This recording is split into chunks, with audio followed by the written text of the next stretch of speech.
नमस्कार, पूनम की आवाज चैनल में आपका स्वागत है।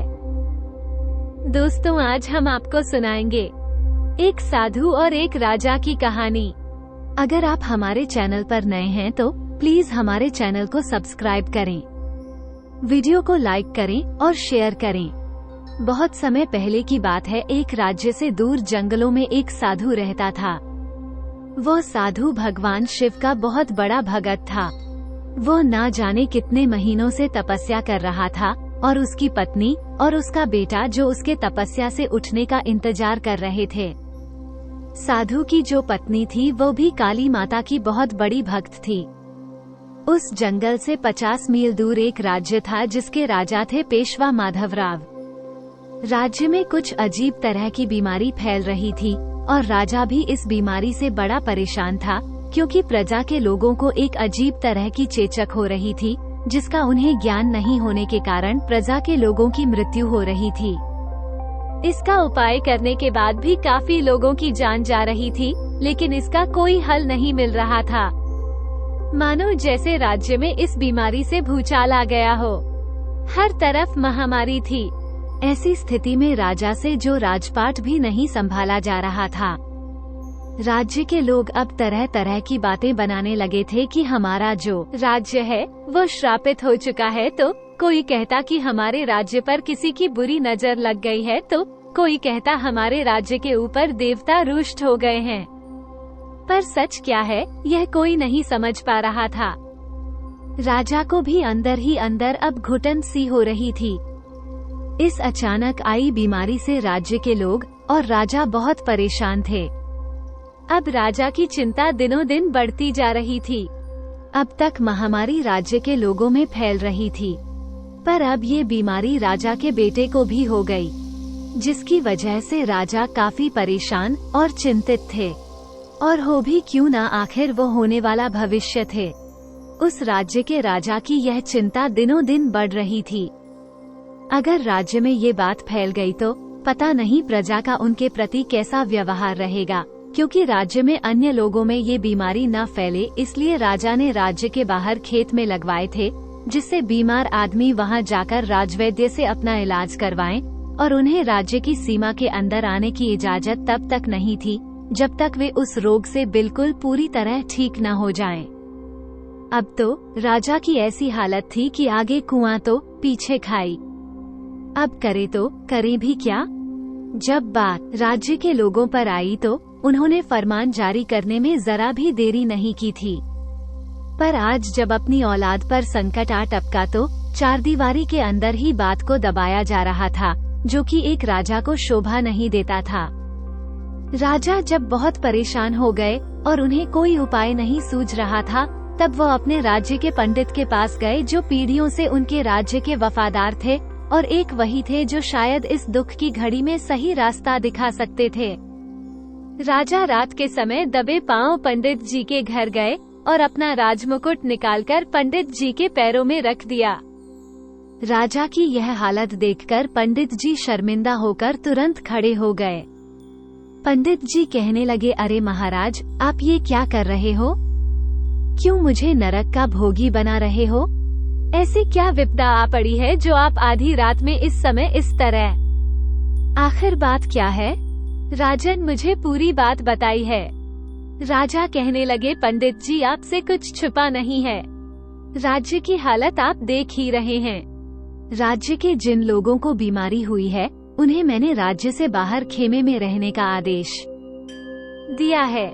इसके पीछे पंडित जी बस मेरा यही उद्देश्य था कि राज्य के अन्य लोग जो कि अभी इस महामारी से सुरक्षित हैं, वो सावधानी से अपना जीवन जी। पंडित जी बोले, हाँ राजन, ये तो हम सब जानते हैं। इसमें ऐसी क्या परेशानी उत्पन्न हो गई है? राजा कहने लगा, है पंडित जी, मेरी मदद कीजिए। मुझे लगता है कि मेरे पितर मुझसे जो रुष्ट हो गए हैं, वरना इतने खुशहाल राज्य में अचानक यूं हाहाकार नहीं मचता। और अब तो बात मेरे बच्चे और इस राज्य के भविष्य पर आ गई है, और यही मेरी चिंता का कारण है। पंडित जी बोले, आप चिंता न करें राजन, मैं इस बात को बिल्कुल गुप्त रखूंगा और इस संकट की घड़ी में मैं आपके साथ सदैव रहूंगा। जहाँ तक बात है पितृ के जो क्रोधित होने की, तो राज्य के लोग भी ऐसी ही कुछ बात कर रहे हैं महाराज की शायद कोई देवता या दैवीय शक्ति हमसे नाराज हो गई है। राजा कहने लगा, तो पंडित जी इसका क्या उपाय है? पंडित जी बोले, महाराज हमारे राज्य के कुलगुरु उन्हें कौड़ियों से जो भविष्य देखने का अनुभव है और इसके बारे में उन्हें काफी ज्ञान भी है और वह एक सिद्ध पुरुष भी हैं। राजा कहने लगा, पंडित जी उनसे भी मेरी कल ही बात हुई थी। उन्होंने मुझसे एक दिन का वक्त मांगा है और एक राजा होने के नाते मैंने अपनी हर मुमकिन कोशिश की, पर मैं हार रहा हूँ जो मैं नहीं चाहता। पंडित जी बोले, हौसला रखिए महाराज, आप हम सबकी शान हैं। राजकुमार को कुछ नहीं होगा। अगले ही दिन पंडित जी को गुरु के पास भोर में ही पहुंच गई। ऐसी स्थिति में उन्हें नींद भी नहीं आई थी। कुलगुरु ने कौड़ी फेंककर भविष्य में होने वाली घटनाओं का अनुमान लगाने की कोशिश की। जब कुलगुरु ने कौड़ी फेंकी तो जो दृश्य था वह देखकर राजा और पंडित जी अचंभित रह गए। कौड़ी ऐसी इकट्ठा हुई जैसे कि कोई खुद हमें कोई संकेत देना चाहता हो। पर क्या बस ये शब्द लिखा था? ये शब्द का अर्थ निकला क्या? निकाला क्या जा सकता था? ये कुछ नहीं समझ जा रहा था कि यहाँ का मतलब क्या है।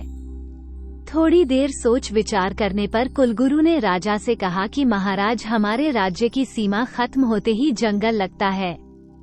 उस जंगल में एक साधु न जाने कितने सालों से तपस्या में लीन है।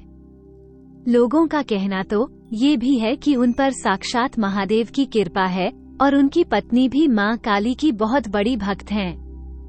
उन्हें सिद्धि प्राप्त की है और कई लोगों का तो यहाँ तक कहना है माँ काली उन्हें स्वयं साक्षात दर्शन देती हैं। शायद अब वही हमारी मदद कर सकते हैं। राजा ने कहा कि आप सही कह रहे हैं और राजा ने तुरंत सिपाहियों को आदेश दिया कि फौरन जाने की तैयारी करें। और उधर राजा के पुत्र की तबीयत बिगड़ती जा रही थी और अगर राज्य को बचाना था और अपने पुत्र की जान बचानी थी तो राजा को भी उस साधु के पास जाना ही था। सभी तैयारी होने के बाद राजा अपने मंत्री और पंडित और कुलगुरु के साथ साधु से मिलने के लिए निकल पड़े। चलते चलते रात हो गई तो मंत्री जी से कहकर राजा ने वहीं खेमे लगवा दिए कि सुबह होते ही फिर रवाना हो जाएंगे। रात के समय थके हुए थे सो आराम करना भी जरूरी था और जंगल में रात में सफर करना भी सही नहीं था। खेमे लगने पर राजा गहरी चिंता में आकर सोचने लगे कि आखिर किस गलती की सजा भुगत रहे हैं। आज तक उन्होंने ऐसा कोई काम नहीं किया या कोई ऐसा दुष्कर्म नहीं किए कि अपने पुरखों के बताए हुए रास्ते पर ही वो चले हैं। आखिर उनसे ऐसा कौन सा पाप हुआ है यह वो नहीं समझ पा रहे थे।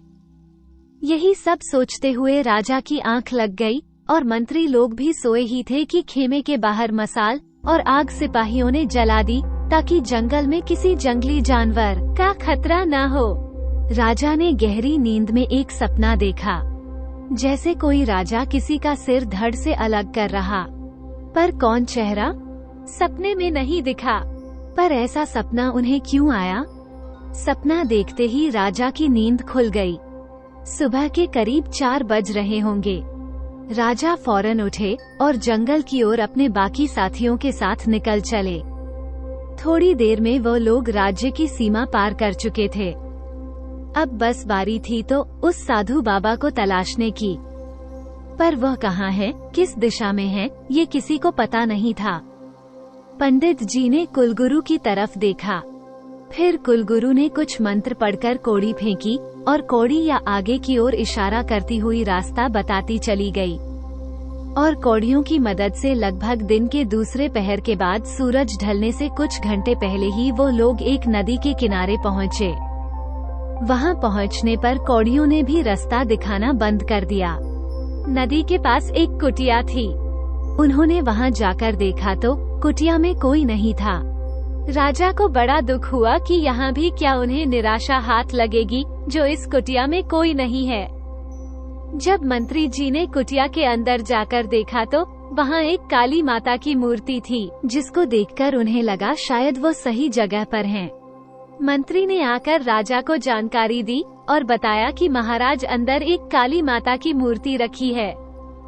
मंत्री अपनी बात भी पूरी नहीं कर पाए थे कि पंडित जी भी अपने साथ एक औरत को लेकर आए जो कि कोई नहीं, वो साधु की पत्नी ही थी।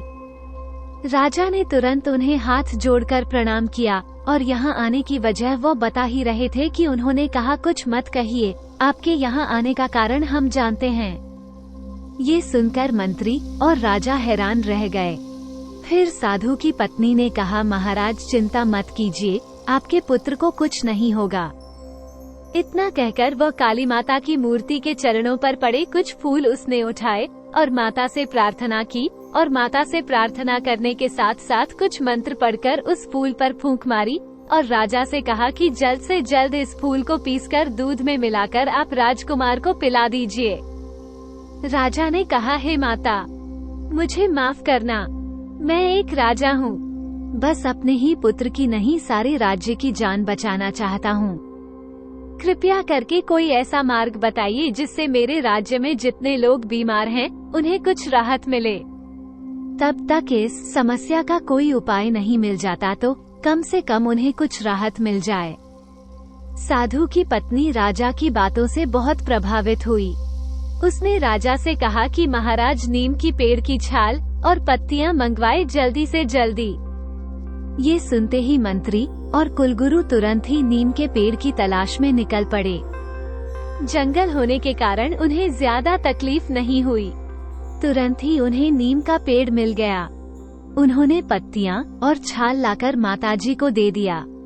माताजी ने को जो कुछ वक्त लगा और उन्होंने कुछ जड़ी बूटियां मिलाकर छोटी छोटी गोलियां बनाई जो कि थोड़ी न ज्यादा बड़ी थी और न ज्यादा छोटी और हाजिरी की मात्रा में थी और एक पोटली में बांध दी और मंत्री को राज्य में जाकर जितने लोग पीड़ित हैं उन्हें देने को कहा। राजा की आज्ञा लेकर मंत्री वहां से उन हजारों गोलियों को अपने साथ लेकर राज्य की तरफ निकल पड़ा। माताजी कहने लगी, महाराज आप तो कौड़ियों की सहायता से यहाँ तक पहुँच पाए हैं। माताजी ने कुलगुरु की तरफ देखते हुए कहा। ये सुनते ही राजा ने बड़े फक्र से कहा कि माताजी आज ये हमारे कुलगुरु नहीं होते तो शायद हम इस जगह के बारे में कभी नहीं जान पाते। लेकिन माताजी ने कुछ नहीं कहा। माताजी ने कहा, आप जिनसे मिलने आए हैं उनसे मिलते हैं। शाम का वक्त था, सूरज डूब चुका था, जंगल के बीचों बीच सन्नाटा छाया हुआ था, रात में कड़ाके की ठंड। माताजी ने आग जला दी जिससे राजा और अन्य लोगों को थोड़ी राहत महसूस हुई। एक नीम के पेड़ के नीचे एक साधु बैठे हुए अपनी तपस्या में लीन थे। तभी उन्होंने अपनी आंखें खोली। साधु ने कहा, कहिए राजन, क्यों परेशान हैं? राजा ने कहा, आपको कोटि कोटि प्रणाम। रिसीवर, मेरा राज्य और राज्य के लोग मृत्यु के कगार पर हैं। इसके आगे वो कुछ कहते कि साधु ही बोल पड़े। साधु बोले, महाराज आपके राज्य में अजीब तरीके की महामारी फैली है जिसका इलाज नहीं मिल रहा। राज्य के अन्य लोगों को सुरक्षित रखने के लिए जो पीड़ित हैं, उनके लिए अपने राज्य से बाहर आपने खेमे लगवाए हैं। पर अब आपके पुत्र और राज्य के भविष्य पर खतरा हुआ है तो कोई कहता है कि राज्य पर किसी की बुरी नजर लग चुकी है तो कोई कहता है पितृदोष है और बहुत से लोग तो ये भी कहते हैं कि भगवान रुष्ट हो गए हैं जिसकी वजह से राज्य पतन की ओर जा रहा है। क्यों राजन, मेरी बात कही हुई सही है ना? राजा ने तुरंत साधु के पैर पकड़ लिए और कहने लगा, जी महागुरु, आपकी कही एक एक बात एक एक शब्द सत्य है। साधु ने राजा का हाथ पकड़ते हुए कहा, महाराज मुझे पाप का भागीदार न बनाएं। आप मेरे पैरों में मत पड़िए तो केवल एक जरिया हूँ। ये सब ईश्वर की मर्जी है तो आपको यहाँ लाने वाला इंसान आपके राज्य के कुलगुरु हैं। इस बार राजा को थोड़ा अजीब लगा क्योंकि माताजी ने भी यही कहा था और अब साधु भी यही कह रहे हैं। राजन ने कहा कि हाँ महाराज, इन्होंने ही हमें बताया। तब वो कहने लगे, साधु बाबा महाराज, पर आपको हमारे बारे में कैसे पता है? हम तो आपके राज्य की सीमा में भी नहीं है। नहीं, हम किसी से मिले हैं। जंगल के बीचों बीच हैं। फिर भी आप हमारे बारे में कैसे जानते हैं? ये सुनकर कुलगुरु ने कहा, मुझे मेरी कौड़ियों ने बताया था। महाराज ने कहा, अच्छा। साधु ने कहा, हे राजन, आपके राज्य में पहले वाली महामारी को थोड़ी रोक लगाने के लिए मेरी धर्मपत्नी ने जो जड़ी बूटियां दी हैं, वो आपके मंत्री राज्य में अभी तक सबको दे चुके होंगे, और जहाँ तक मुझे अंदेशा है उस जड़ी बूटी ने असर दिखाना भी शुरू कर दिया होगा।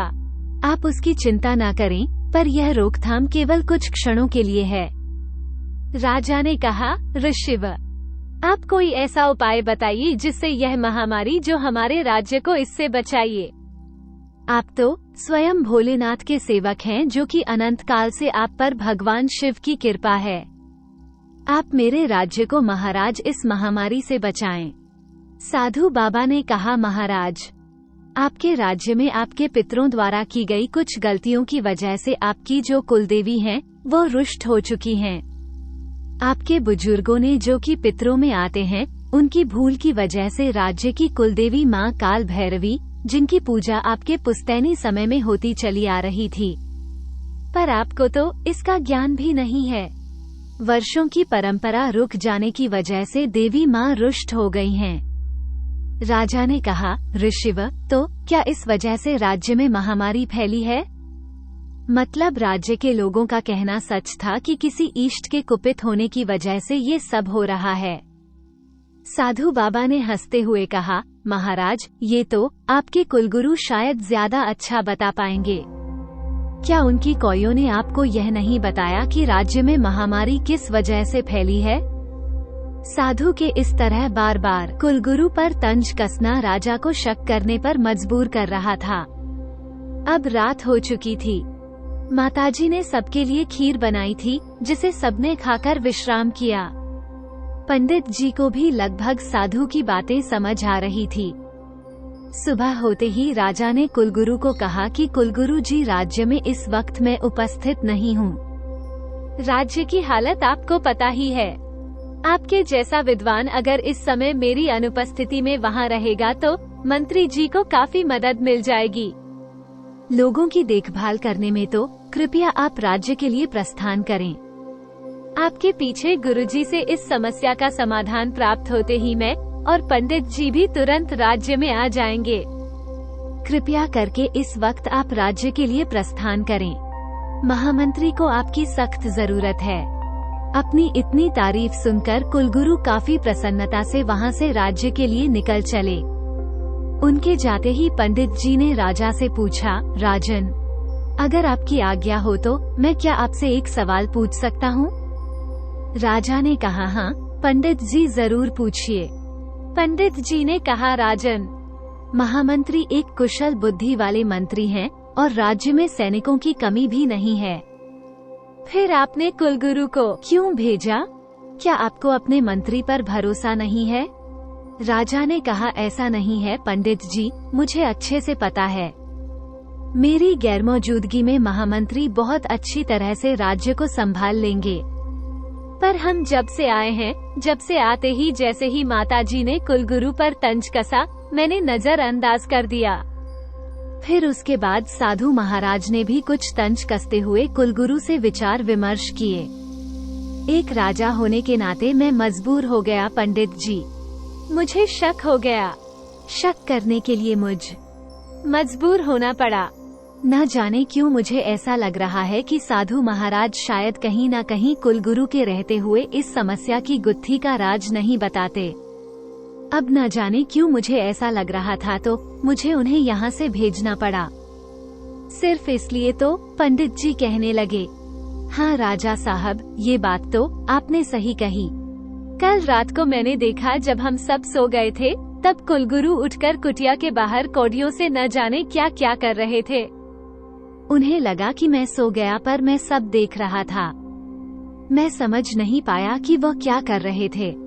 और जैसा कि आपने कहा, मैंने भी माताजी और साधु बाबा की बातों पर ध्यान दिया। मुझे भी लगा, पर मेरे पास इस बात का कोई सबूत नहीं था। फिर यह भी लगा कि वह राज्य के कुलगुरु हैं और कुलगुरु अपनी आँखों से अपने ही राज्य के साथ कोई क्यों गद्दारी करेंगे, क्योंकि कुलगुरु तो राज्य की आँखें होती हैं। इसलिए मैंने आपसे इस बारे में कोई चर्चा नहीं की। पीछे से तभी साधु बाबा की आवाज आई, तो आपने आखिर उन्हें तुम दोनों ने भेज दिया। वैसे आपने सही किया। आप जो जानना चाहते हैं वो सब उसे पहले से ही पता है। ये सुनकर राजा और पंडित जी काफी हैरान हुए।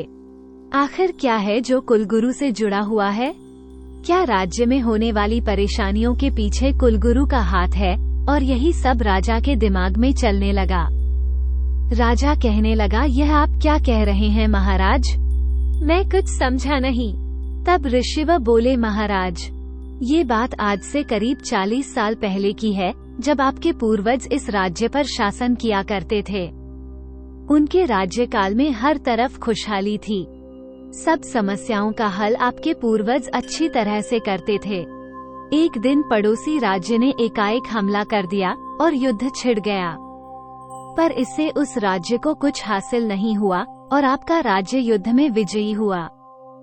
पर यह बात उस पड़ोसी राज्य के राजा को अच्छी नहीं लगी। आमतौर पर युद्ध में विजय होने के बाद युद्ध में हारने वाला राज्य जीतने वाले राज्य के अधीन हो जाता है, और आपके भी पूर्वज ने यही किया। ये बात उस राज्य के राजा को अंदर ही अंदर खाए जा रही थी। आपके राज्य की सीमा का राज्य खत्म होते ही यह जंगल लगता है, और यह जंगल की सीमा खत्म होते ही वो पड़ोसी राज्य की सीमा शुरू हो जाती है। प्रतिशोध की आग में वह राजा इतना जलने लगा कि इस जंगल में रहने वाले आदिवासियों के कबीले में शामिल हो गया, और अपनी बुद्धि का इस्तेमाल करते हुए उसने बड़ी चतुराई से उस कबीले के राजा की हत्या कर दी। उसके बाद उसी कबीले का वह राजा बन गया, और वह अपनी पत्नी और बच्चे के साथ यहाँ आया था। अपनी कुलदेवी माँ काल भैरवी का मंदिर उसने इस जंगल की सीमा से लगता ही बनाया, और इस बात से आदिवासियों ने कभी कोई आपत्ति नहीं जताई, क्योंकि आपके पूर्वज आदिवासियों को किसी तरीके की परेशानी नहीं होने देते थे। पर कबीले के राजा की हत्या होने के बाद अब वो वहाँ का राजा बन चुका था, इसलिए उसने कड़े नियम लागू कर दिए थे। इस सीमा के अंदर किसी भी राज्य का कोई भी मनुष्य नहीं आएगा, और वही आ सकता है जिसे इस राज्य के राजा ने अनुमति दी हो। अब नवरात्रि के पावन दिन आने वाले थे, और आपके राज्य के लोग काफी धूमधाम से ये त्योहार मनाते थे। मंदिर में मेला लगता था, जगराता होता था। न जाने कहां से लोग मंदिर के दर्शन करने आते थे। पर इस बार शायद ही ऐसा कुछ हो पाता। आपके राज्य के सेनापति ने आपके पूर्वजों को सारी घटना की जानकारी दे दी। राजा ने इस बात को समझदारी से लिया, क्योंकि उन्हें जंगल में अपना अधिकार नहीं चाहिए था। बस मंदिर में पूजा करने के लिए उन्हें कोई रोके नहीं, बस यही वह चाहते थे। जब आपके पूर्वज कबीले के राजा से बात करने आए तो उसने पहले ही जाल बिछाकर रखा था। जैसे ही वह राज्य की सीमा में आए, उन्होंने जो जाल का फंदा खींच दिया, और राजा घोड़े से नीचे गिरकर उल्टा पेड़ पर लटक गए। इससे पहले कि वह कुछ कहता या करता, राज्य के सैनिकों ने हमला बोल दिया, और उसमें राजा की जान चली गई। काफी युद्ध हुआ, पर वो मंदिर में नहीं जाने दे रहे थे। कबीले के लोगों को तो कोई दिक्कत नहीं थी इस बात से, पर अब वह कबीले का राजा था तो कोई क्या कह सकता था। और उस राजा ने कबीले के राजा की हत्या करने के बाद जादू टोना भी सीखना शुरू कर दिया था। उसके बाद उसने कबीले के राजा की आत्मा को वश में कर लिया, और इतने सालों से कबीले के साथ रहने की वजह से वो जड़ी बूटियों का भी काफी जानकार हो गया था। उसने न जाने कौन से जहरीले पेड़ का इस्तेमाल करके आपके राज्य में यह महामारी फैला दी, जो आज आप अपने शासन काल में देख रहे हैं। इस बात की भनक आपके महामंत्री और सेनापति को लग चुकी थी, इसलिए वह दोनों भेष बदलकर कबीले के लोगों से मिलने गए और सारी बात उनको समझाई कि हमारा राज्य आदिवासी या उनके खिलाफ नहीं है। यह आम आदमी आदिवासी नहीं है, ये तो एक मकसद से आया है, और इसी के आने के बाद कबीले का राजा अचानक कैसे मर सकता है? क्या आपने कभी सोचा है? अब धीरे धीरे उस राजा का सारा काला चिट्ठा खुल चुका था। कबीले के अन्य लोगों भी जो आपके पूर्वजों की ओर हो गए थे, इस बात की भनक उस दुष्ट को हो चुकी थी। इसलिए वह एक गुफा में गया और कबीले के राजा की आत्मा का आह्वान करके आपके पूर्वजों के ऊपर छोड़ दिया, और उसने जो जान पर हमला किया, और फिर आत्मा किसी की दोस्त तो होती नहीं।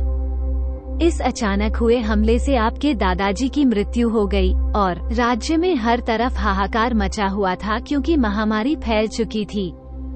आपके पिताजी के ऊपर राज्य का सारा भार आ चुका था और उन्होंने उस दुष्ट से युद्ध छेड़ दिया, और उससे पहले कबीले के सारे जो रहस्य थे और जो रहने वाली प्रजाति उनको अपने कबीले में उन्होंने बुला लिया। अब बचा वह अकेला राजा। उस शैतान ने मंदिर के पंडित की बलि दे दी जो कि उस समय समाधि में बैठे हुए थे, और उन पंडित जी का सारा खानदान पीढ़ी दर पीढ़ी मंदिर की पूजा करते हुए आ रहा था।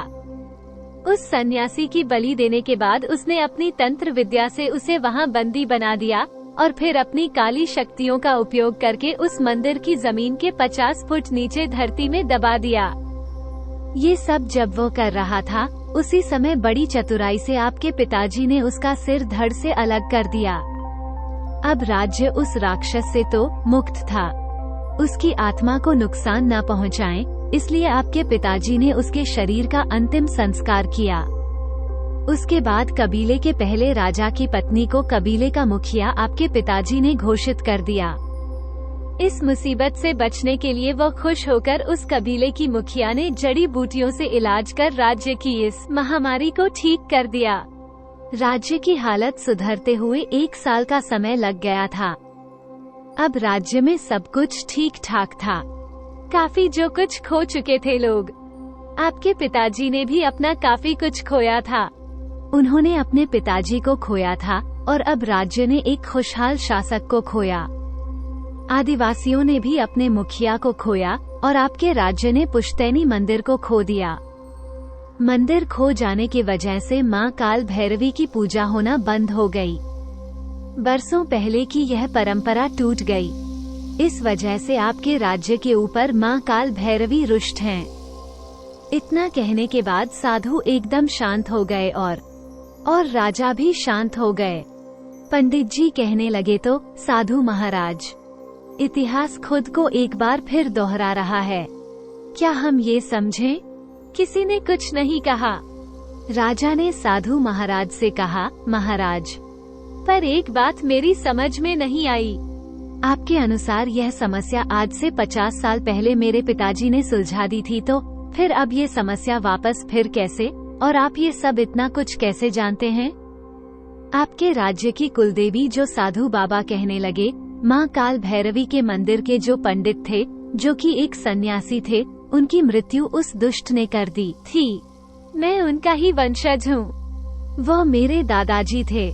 जब उनकी हत्या हुई तब मैं बहुत छोटा था, और यह सब होने के बाद मेरे पिताजी मुझे और मेरी माँ को लेकर इस राज्य से दूर चले गए। कुछ सालों बाद पिताजी एक सपना उन्होंने देखा जिसमें उन्हें दादाजी दिखे और अपनी मुक्ति की मांग कर रहे थे। फिर मेरे पिताजी ने मुझे सारी बात बताई। मैं बचपन से साधु सन्यासियों के मठ में रहा था, इसलिए मुझे दिव्य दृष्टि भी मिल गई थी, और मेरी पत्नी माँ काली की बहुत बड़ी भक्त हैं, तो इसलिए मुझे ये सब पता है। राजा कहने लगे, साधु महाराज, साधु बाबा, अब आप हमें बताइए कि हमें क्या करना चाहिए? साधु महाराज कहने लगे, राजन, सबसे पहले तो तुम्हें जिनकी जो मुक्ति नहीं हुई है, उनकी मुक्ति के लिए तुम्हें जो हवन करवाना होगा, और वहाँ पर खड्डा खोदकर जो तुम्हारे दादाजी ने उस दुष्ट को दबाया था, उसे निकालकर उसका अंतिम संस्कार और कराना होगा, और उसके बाद माँ काल भैरवी की पूजा करनी होगी। राजा कहने लगा, फिर भी महाराज, साधु बाबा, मेरे दिमाग में अभी एक बात और है। आखिर हमारे कुलगुरु को इतना सब पता था, तो फिर आपने उनकी तरफ तंज कसा। वह मेरे शक के घेरे में थे। उनका क्या रहस्य है, वो भी मुझे बताइए। साधु बाबा कहने लगे, कुलगुरु का इसमें कोई लेना देना नहीं है। कुलगुरु को आधी सच्चाई मालूम है। वे अपने कौयों के अनुसार सच्चाई पता करना चाह रहे थे। लेकिन यहाँ पर एक सिद्ध जगह है, क्योंकि मेरी पत्नी काली माता की बहुत बड़ी भक्त हैं, और मैं भी एक तपस्वी हूँ, इसलिए उसकी कोड़ियाँ यहाँ काम नहीं कर रही थी, और जो तुम्हारे कुलगुरु हैं वे इस सब का जो श्रेय अपने सिर लेना चाहते थे कि मेरी वजह से जो मैंने इतने बड़े जो इसका उपाय बताया है, मेरी वजह से राज्य उभरा है और उनके अंदर कुछ नहीं है। आधी बातें वो सच जानते थे, लेकिन उनकी एक कमी है, उन्होंने कभी तुम्हें सच्चाई बताने की कोशिश नहीं की, अकेले चुप करने की कोशिश करने लगे। इस पर राजा मुस्कुराने लगे कि कुछ भी है। उसके मंत्री, कुलगुरु और पंडित राज पंडित हैं, जो सब ईमानदार हैं। इस तरीके से राजा ने अपने सैनिकों को बुलाया और फिर साधु बाबा के बताए अनुसार जहाँ पर मंदिर था वहाँ पर खुदाई करवाई और वहाँ पर काल भैरव की जो मूर्ति उसे स्थापित किया, उसकी प्राण प्रतिष्ठा की गई, अच्छे से पूजा की गई और वहाँ पर जो शव निकले जो कि कंकाल हो चुके थे, उनका अंतिम संस्कार किया गया। इस तरह से उस दुष्ट राजा की भी मुक्ति हो गई। उसके बाद माँ काल भैरवी की पूजा हुई और राजा के राज्य में शांति छा गई। लोग धीरे धीरे जल्दी से जल्दी ठीक हो गए और यह बीमारी धीरे धीरे गायब हो गई। राजकुमार भी अब ठीक हो गया था। राजा ने अपने राजकुमार को सबसे पहले यही बताया कि कुछ भी हो जाए लेकिन अपने कुलगुरु और अपनी कुलदेवी की पूजा सबसे पहले करनी है। राजकुमार ने अपने पिता की आज्ञा को मान लिया। अब हर वर्ष काल भैरवी के मंदिर पर पूजा होती, मेला लगने लगा और राजा के राज्य में शांति छा गई। राजा का प्रसिद्धि फैलने लगी और राजा ने एक सुंदर सी राजकुमारी से अपने पुत्र का विवाह कर दिया और उसे अपना राज्य कर खुद वनगामी हो गए, यानी तपस्या के लिए उन्हें साधु महाराज की शरण में आ गए। उन्होंने साधु बाबा को अपना गुरु बना लिया और उनके साथ रहकर तपस्या में लीन रहने लगे और परमात्मा को पाने की कोशिश करने लगे। वो भी भोले बाबा के बहुत बड़े भक्त बन गए। दोस्तों, अगर आपको हमारी कहानी पसंद आई हो तो प्लीज हमारे चैनल को सब्सक्राइब करें, वीडियो को लाइक करें और शेयर करें। वीडियो को अंत तक देखने के लिए आपका बहुत बहुत धन्यवाद।